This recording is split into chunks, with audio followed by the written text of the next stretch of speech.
there has to be something appreciable about the sheer fucking insanity of Gate's second stage. I've never encountered so ridiculous an amount of obstacles in a game of this nature.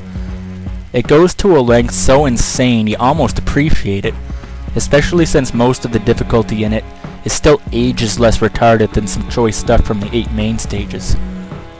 And that's the biggest inexplicable appeal of X6 to me, one I'm sure I'm alone in sharing.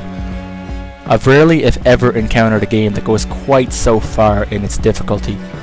Now yeah, a lot of that difficulty is obviously designed to be beyond your character's given abilities, and yeah, even more of it is clearly designed to simply outlast the player with tedious, pixel-perfect bullshit, or with seemingly no thought at all, but still, there's just something to be said about the sadistic extremes X6 pushes itself to. There are situations here that could be mistaken for a fucking puzzle game, solutions to getting through them are so goddamn out of the ordinary. And as someone who's done these games to death and back more than a few times, X6 is the only game in the series that continues to surprise me with just how far it can go. Besides, like I said, there is some inventive design here, especially with a lot of the boss patterns, which are past the point of ridiculousness but are also really, really involved. This game probably holds the most complicated bosses in the entire franchise, and the amount to which their patterns modify with level increases and the difficulty setting gets even more involved. Speaking of the difficulty settings, for once, Extreme Mode actually improves the game design here. It makes things insanely more difficult, but it raises a lot more situations that are of genuine difficulty. They demand ingenuity to get by, not memorization, and that goes a long way in making getting by some of this shit entertaining to figure out, as opposed to just frustrating. So I guess what I'm saying is, this is a hard game to defend, but if you're a complete nutcase for the series, it'll grow on you.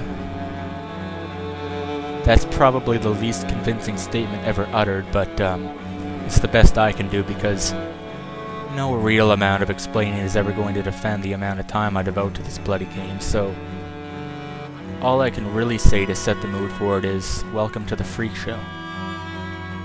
Oh, and I guess I should mention that the story is probably the most pants-shittingly retarded thing Capcom's ever come up with.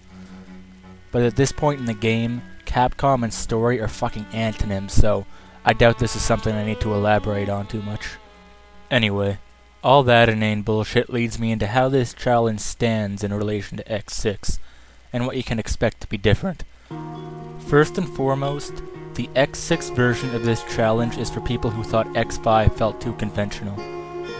X5 might have given some good deviation from the norm here and there, but X6 is so removed from the notion of normal play that you might as well be playing two separate games on the basis of doing things this way or waltzing through it normally.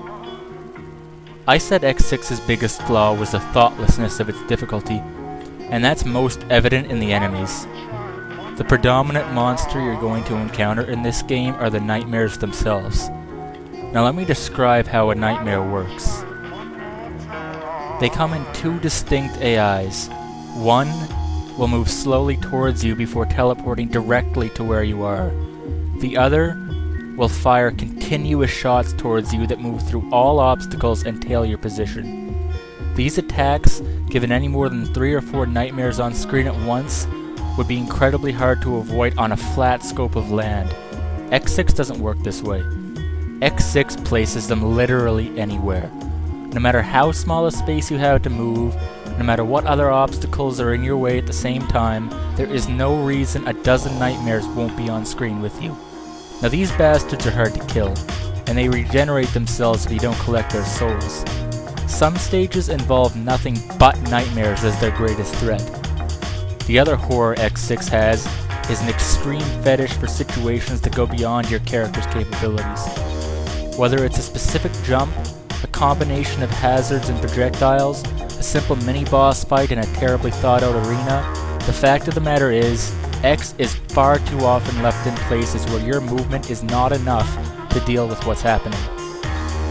This means the vast bulk of strategy involves going insanely off the beaten path, or playing cat and mouse with 1 or 2 enemies at a time. In other moments, like Blaze Phoenix's stage, It defies description how ridiculously you need to approach what's in front of you. This might sound boring, but even if progress through a level is what you'd call slow-paced, the action itself definitely isn't. There is no breathing room in X6. It's constantly out to kill you, and if nothing else, given the extreme limitations I'm under, X6 is a wholly unique experience to watch. Not that I'm trying to sell myself or anything. So, back to X5. It probably goes without saying given everything you've seen so far, but of course, after defeating those painfully long fights successfully, I'm still left with one of the hardest stretches of level in the goddamn game, just so it can ruin 4 or 5 more attempts. Dancing around those godforsaken balls is annoying and awkward sounding enough, but the last little climb here is just a nightmare.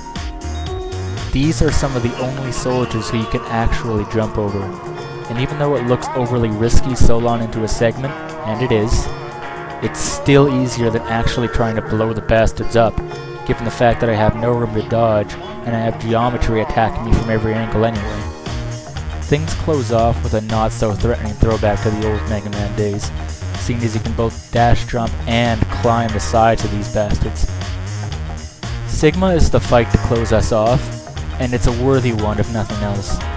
X5's version of Sigma is fairly overlooked normally, since you obtain such ludicrous amounts of health in this game. When you don't have any hearts though, he can take you out in 2 hits of, well, just about all of his attacks actually. The first form is really nothing special. Everything he uses is way too telegraphed to take you by surprise. The exception to the rule is when he's dashing around with those viruses encircling him. This is very easy to get caught off guard by, because it takes up a deceptively large amount of space. But as usual, the second form is the one worth talking about. Let's start by going on about the hands. They move in one of the most erratic patterns I've ever seen. It's way too easy to get caught in a bad position and find that all you can do is sullenly watch as they move towards damaging you without any real room to get around. They move slowly enough to never completely cut you off in a way you couldn't have reacted to, but goddamn, after all the bullshit before it, a lack of attention here is all too common. His actual attacks are worse. If you're standing on a hand and it decides to fire, well fuck your shit because you're taking damage. When you play possum with those things, it's best to accomplish whatever the fuck you wanted to at the time and then hurry your way back to solid ground. The lightning claws is another attack that only becomes a problem when you have no health to work with. Typically it's no issue to just tank a hit and go wait happily on the wall somewhere, picking off Sigma's health while you wait. With no upgrades, even if I were able to take damage in this challenge, I still couldn't afford to. It takes 3 hits from the lightning to kill X. And let me tell you, avoiding this thing properly is a test of nerves. It fucks with you, because you want to dash around like a madman, which is usually par for the course with the Mega Man X boss. Instead, you need to patiently move with the pattern. And even though the lightning has about the most forgiving hitbox ever, it's still an exercise in patience not to inadvertently plow right into the fucking stuff. Sigma himself doesn't have many tricks, but the 2 he does are plenty evil enough. The electrical orbs are basically your breather in this fight. That's where you collect damage on the bastard. Problem is, past half health, he can cut that attack short at any time to catch you off guard with his ultimate bag of fun. The purple cubes are one of the most difficult to avoid attacks of any boss in this entire series. The timing with which they trail you is so fucking bizarre that half the time they appear in places that leave you scratching your head. It's not enough to just dash around the room and you'll be okay. They home in better than that, to the point where you're never dodging the same way twice. The biggest danger is the fact that it can materialize in the center of the screen, and if it does so the wrong way and decides to crash into the nearby wall, say the one you're standing next to, avoiding damage becomes impossible, literally. Even when that doesn't happen, it can crash in just about any direction at once, which brings premature and terrifying thoughts of fucking Nightmare Mother from X6.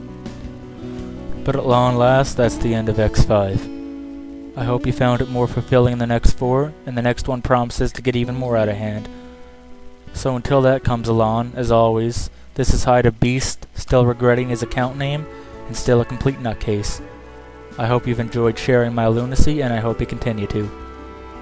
Till next time.